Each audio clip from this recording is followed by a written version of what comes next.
What's going on, YouTube? Look at this bad boy. It's finally in the collection. 1/18 scale Bigfoot. We're going to take a nice look at it today and go over its features, but soak it in. Everything on this thing is really, really very sharply detailed. A lot of good little additions to the 1/18 scale in terms of detail that the other scales are lacking. So this is just an amazing vehicle. The full opening features on this, the hood, the doors, and the tailgate all operate. All separate lens detail, even the side markers. This is the 44-inch tire one, so this is a little bit more original. They started to put the 66-inch tires on this truck as well. This is kind of depicting a truck that, even though it's depicting like the first Bigfoot, this is kind of a truck that they're using currently that's based on the original truck, and they're still using it like this to this day. So this kind of is like that truck that's has the old and the new in it, and I'll go over some of those details in a second, but let's just do a wide shot. Let's look around the outside of it and just see what we pick up, what you might be thinking. Just a lot of great detail. The tires are excellent. They're rubber, and we're going to look at those closely too in a minute. But the color on this thing is just fantastic. I will tell you that one of the biggest things I noticed about this was just how much heavier this casting all completed is versus any other Greenlight that I've ever touched. This thing is almost like 10-15 pounds, it feels like. It's just so heavy. And there's similarities to this casting, as there are 4 trucks that they put out already, the 1/18 scale.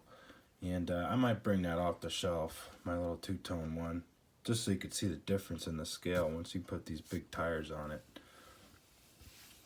Even has the trim here. It's a little bit more detailed on this truck than it is on even the 1/18 scale. And we'll go over that in a little later. Let's look at the back real quick. Again, that really nice deep tailgate that Greenlight does. So you can see it rolls very nicely. There's their current website. License plate, Midwest 4-wheel drive.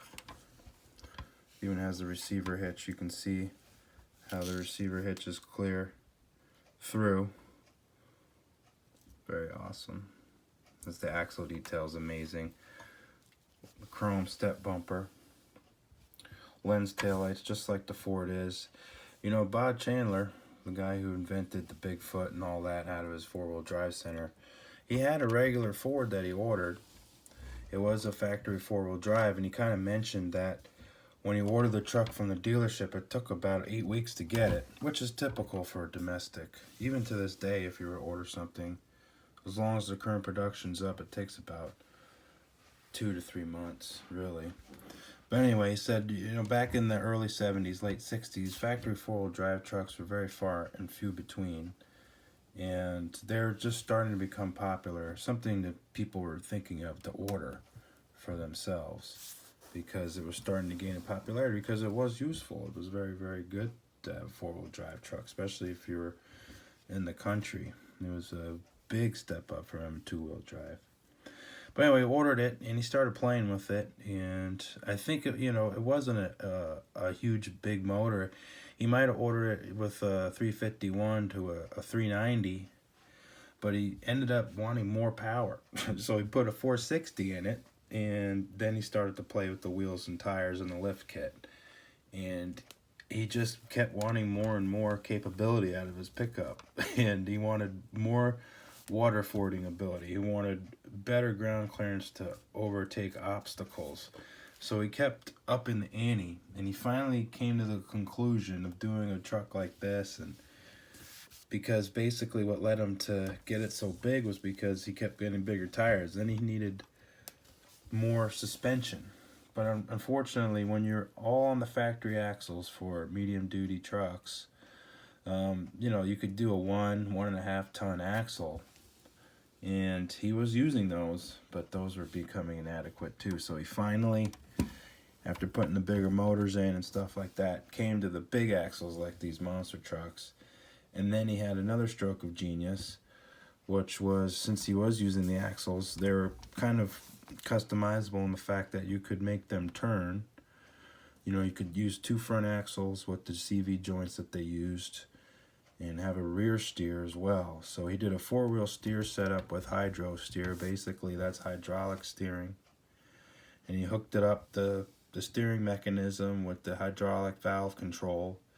And he was able to either just do it from the front or both and have it 4-wheel steer. So that not only gave it better maneuverability, even though it was really big, but it also gave it that lift. And he also had the axles finally on this truck to take the abuse, because, you know, heavy truck, and it was jumping, and eventually he got the idea to crush cars, and that was what really made monster trucks take off as a sport.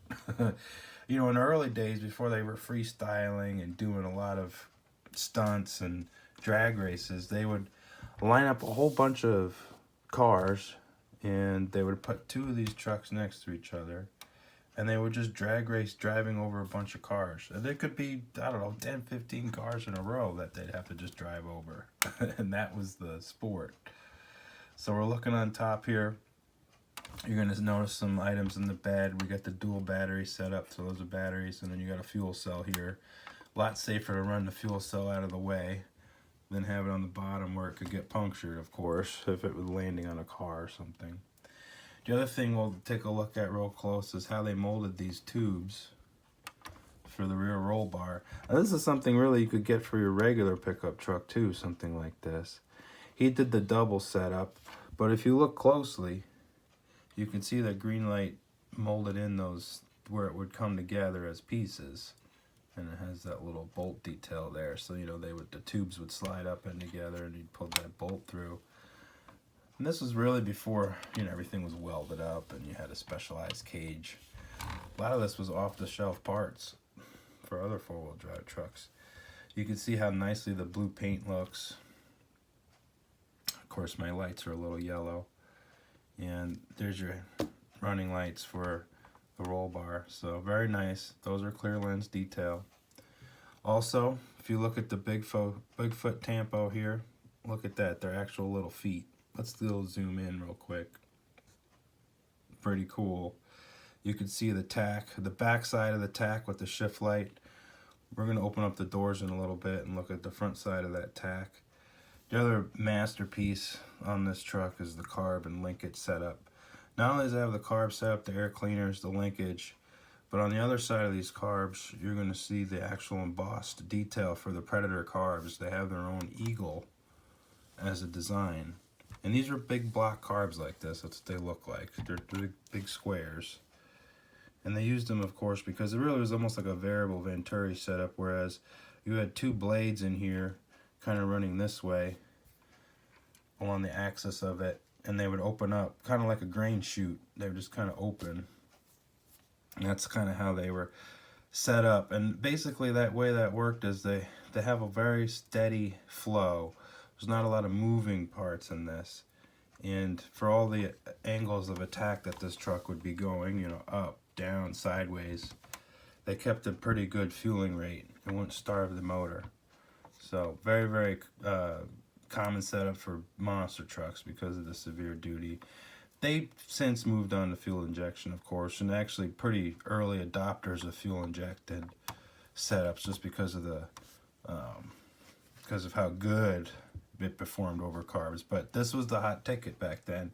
And, you know, he was developing this truck in the 70s, but in the 80s, that's when it really took off. And there's some really great videos on YouTube of the early 80s of these trucks running. Just do a Bigfoot search and you'll see them come up. So I'm going to zoom in a little bit on these carbs, and we'll open the hood in a minute, because I know you guys are going to like that. Let's take a look. And gals. So you can see the embossed detail of those eagles. These are fuel lines. All 3 separate fuel lines are plumbed in to the carbs. Now down below, got your nitrous plate. Let's open up this hood real quick. Down below is your nitrous plate. And basically it's all individual lines. So it'd spray that evenly over this whole course of this valley. You have two big, huge gaping holes, 3 on top, then you have a carb plate, then sandwiched between that is your nitrous block, and then under that, behind these wires, is your blower. And it's a BDS unit. They make blowers. This is their 871. Huge blower. Very, very big blower. You know, and this is really a motor that was used, we'll look at that in a minute, in marine applications. A lot of the guys were using off-the-shelf kind of truck engines, big block Ford, Chevy, Chrysler. Nothing too exotic, nothing purposely done for racing.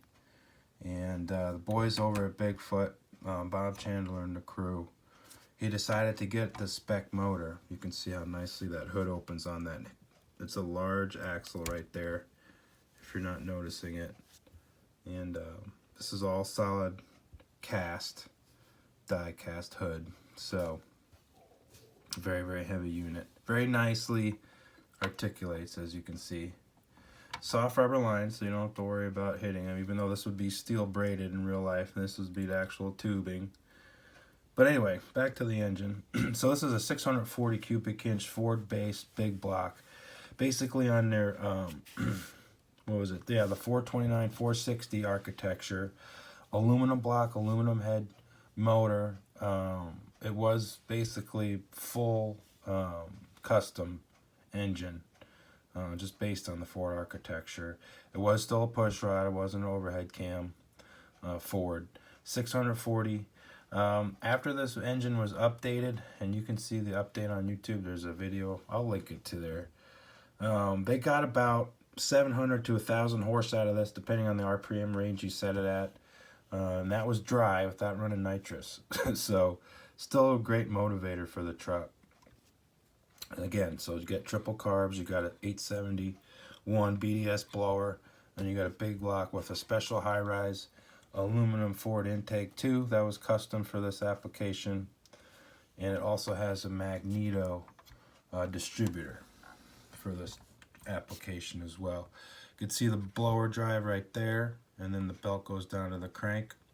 With this setup, if people don't know, a lot of you might, but and we can look at this side of the motor. You can see the brake cylinder there, master cylinder, and you can also see the steering shaft. Basically, they're running hydro steer on these two. And we'll look at these. These basically look like the 5-ton Rockwell axle that are used on military applications, and we'll flip the truck over in a minute. You can see the exquisite detailing on the throttle linkage. Let's take a zoom. Let's see if I can get the camera up that high. Let's see here.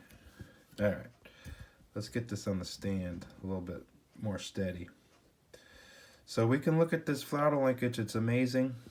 You can also see the emblem there on the valve, basically on your rocker cover. What were they calling these motors? It was Allen Root was the maker, and they did marine applications, but they also made this setup for Bigfoot. You can see your mag drive. You don't need a alternator or generator. This not only acted as a distributor, firing the cylinders in correct firing order, but it also generated spark. Basically, as soon as the motor started with the starter, you're engaging this, and it was making spark. So they use those for high output applications. It was an MSD unit. You're talking very high energy spark up in the 20,000 volt range. So very, very strong system for firing off that, especially in high compression situations when you have a blower. And we're also going to look at the headers. You can see how they kind of terminate on that floor there. Basically how these headers were on these trucks, they would come out on the outside of the frame and then come down and exit there. They kind of fudged it a little bit, how that looks, but it looks great from the top. So I can't say enough about the motor. It's really, really amazing detail. Well worth the price of admission on this truck. Just for the weight alone, if you were being charged by the pound, you're getting your money's worth. So let's watch that hood articulate real quick. like I said, enough about the engine. I'll leave a link to the guys who rebuilt the engine on below in the description. You can also see right here the little step. It's on both sides. You got your winch cover and your cable showing with the hook, and you got your hooks there. So let's look at the inside. Let's look at the interior. Really, really great. Look at these graphics. Let's take a little look real quick before we open the door. You can see how nicely they're done. You can see the original graphic. And then when you go back, you can see how the Ranger... This is one of the things that is kind of new for Greenlight that I've noticed. This does have some depth to it. It does stick out just like the Ford decal does in real life. It has the black background. You can see it's raised letters. You can see how great that looks. Get that a little bit sharper. So, just awesome. Really, really cool stuff. Very, very fun to look at this thing. Tailgate does drop, and I'll show you that in a minute. A little bit of a change to the standard operating procedure with the way that works too, but we'll get there in a minute. So, same type of door opening, although the difference between this one and Greenlight's other weight 18 Ford trucks is that there's no window here. But you can see that hinge, how the door terminates inside the body line, which is correct. That's how those hinges are, and you can see what I mentioned before on my other Ford pickup truck video, which I'll link, is the opening is correct. The angle on the door is correct, so I'm very excited about that. They did have that type of steering wheel, and they also replicated the pattern on the seat. They did have that stripe detail. You'll see that in period films, and also in the one that's survived to this day. You can see the selector lever down there. I can't remember if that was for the steering or for the transmission, because they also have the steering column with the shifter there too. I think at this point though you're using a floor shifter, and the four-wheel steering, I forget if you can switch it on or off or it's always on. I can't remember. There is your tack with your shift light, so that looks amazing. They even replicated the clear cover that goes over the gauge. I thought that was just amazing. Of course, the dash is painted to match as well. Let's see if we can get a little bit more light in there. Let's open up both doors. There's your gauge package there on the transmission hump. These trucks are automatics. They're not shifting them. It actually is better the way these run. They have a constant flow going to the all the moving parts, because they're so heavy. They perform much better, I believe, with the automatic. You can keep the power delivery smooth. Look how nice the paint job was. So, and there is your simple roll cage, which I barely noticed the first go around, but now I see it. It even has the hoop along the windshield where it terminates on the top. So amazing. Such a great attention to detail. They threw that. They even have the headliner in there.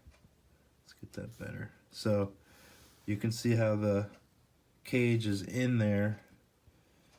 Look through the window. It's got the rear slider. Just amazing. Amazing truck.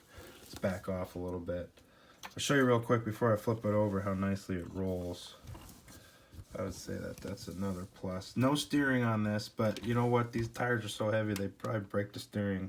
I ever figured they would have figured it out. You can see how nicely it runs. So, awesome. And you can see there the 460 badge. Look at that. They even did how it did a fade on those letters. So, amazing. And real quick, let's just look at the grill. See how nicely that's done too. Oh, I'll back her up a little bit. See the headlights there. Just really barely any blemishes whatsoever on this truck. Just amazing detail. And let's look at the tires real quick. I really liked how they did not kind of do a generic tire. It's really a way those tread patterns interlock.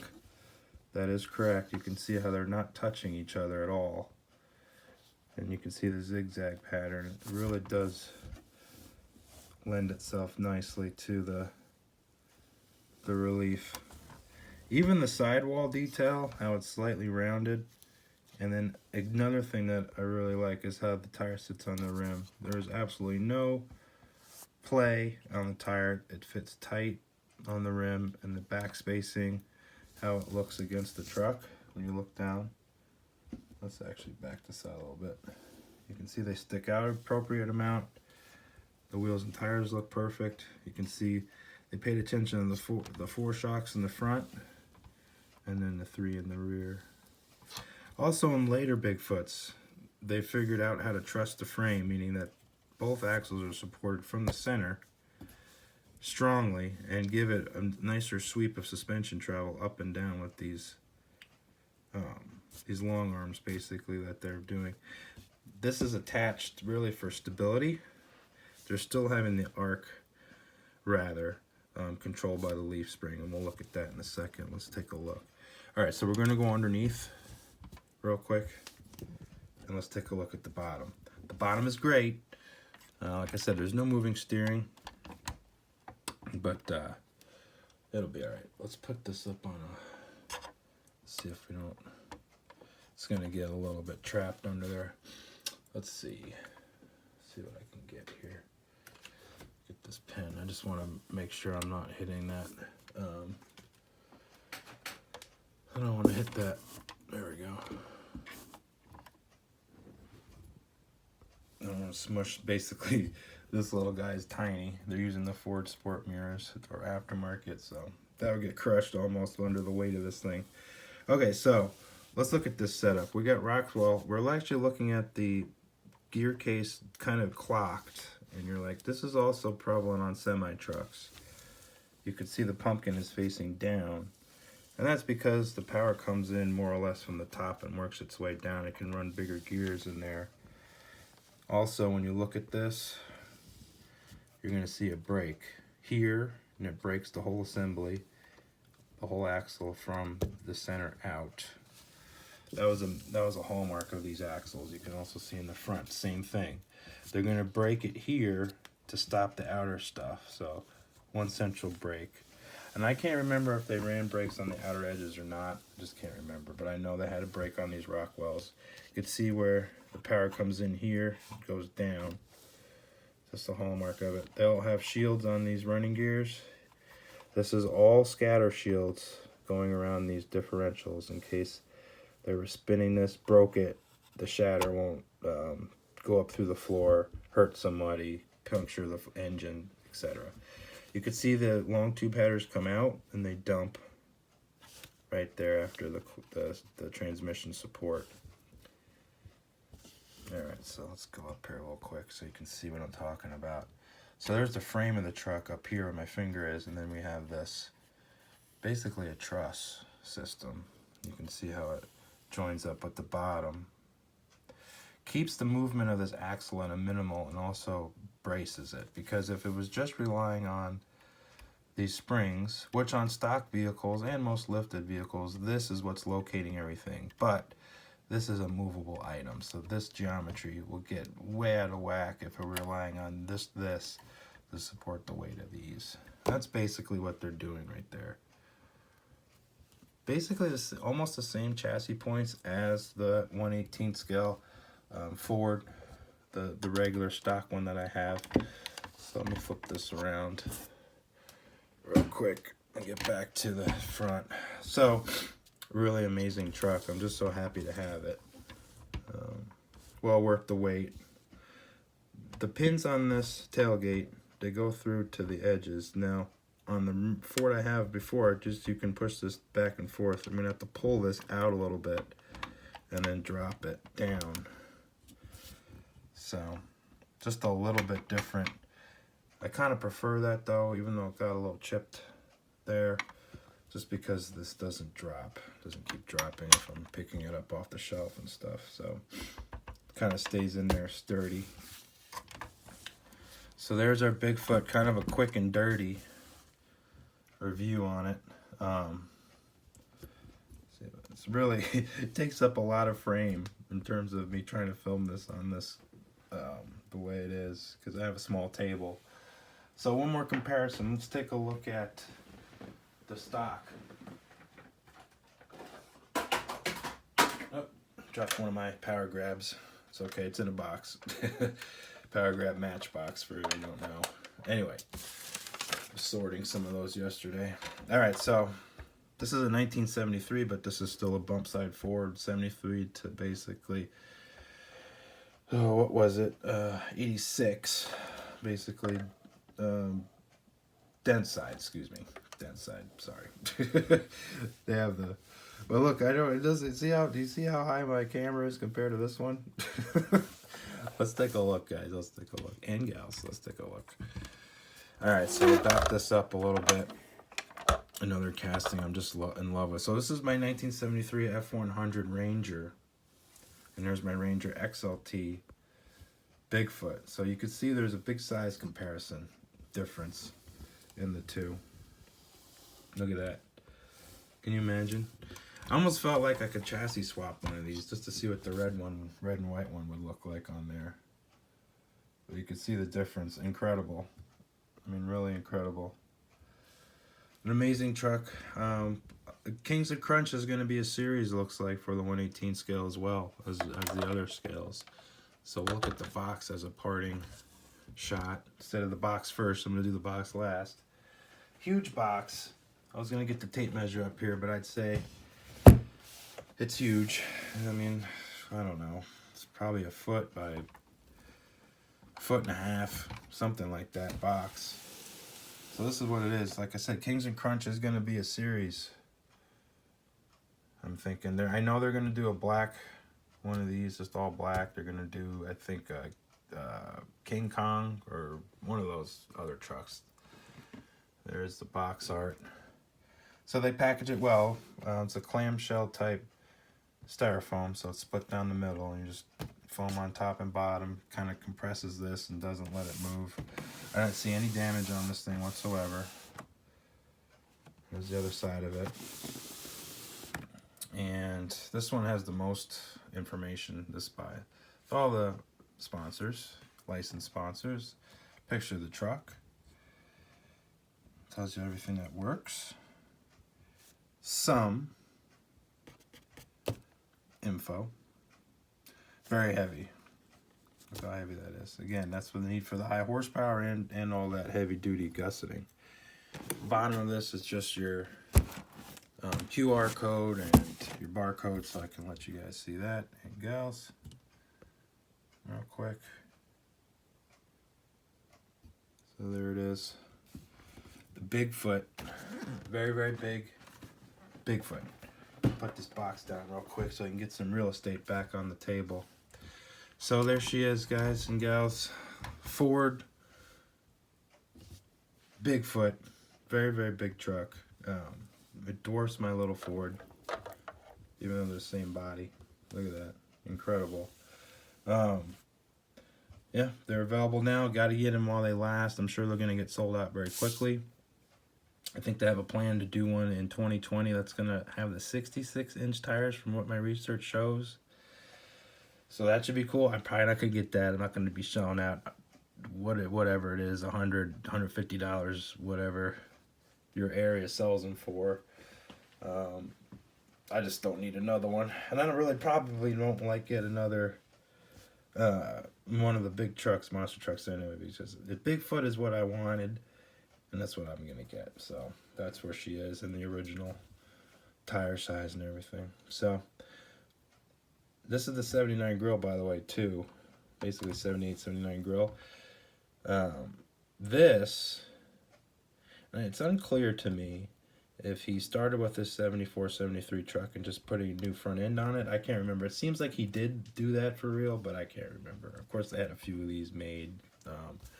But this is supposed to be based on the original that's still around today in his collection. So 118 scale Bigfoot. Got another 118 Greenlight coming. So stay tuned for that. Hope you enjoyed this one. This was very, very pleasurable for me. Love this truck. It's going to be with the collection for a very long time. And there she is. 118 scale Bigfoot. Till next time.